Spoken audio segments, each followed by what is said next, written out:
د کلا عبدالله ضلعې په اقتصاد کې مرکزي رول لوبوي. د بلوچستان په صوبه کې د سیب تر ټولو لوی باغ ریټایرډ ماسټر محمد عیسی باغ دی. په دې باغ کې گاجا، تور کلو، شین کلو، کمرای او ګولډن سربیره د سیب نورو اقسام دلته کرل کیږي. د کلا عبدالله سیب چې په خوند کې د شاتو په څیر خوږې او په رنګ کې شنه او سره دي، نه یوازې په بلوچستان کې مشهوره دي بلکې د ملک په نورو برخو کې هم د دې زیات ډیمانډ دی. دلته گاجا سیب سته، تور کلو سته او شین کلو سته. کراچي لري، اسلام آباد لري، دغه لري، ملتان لري، سکر لري.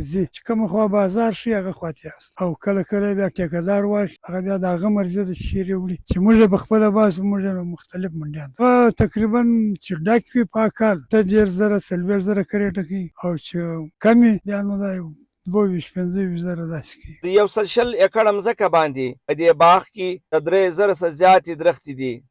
کیلو حساب به دي دا یو 100 دانې، یو 110 دانې، 100 دانې د دې داره کم تعداد یو 110 دانې راځي. کیلو نو اوس 15 کیلو دی، 14 کیلو دی، 18 کیلو دی، 14 کیلو دی. دا دره کیلو بشته نه دی معلوم. دې باغ څخه هر کال 38,000 څخه د 40,000 پورې سیبو کریټونه تیاریږي. هغه دننه په ملک کې پیژل کیږي.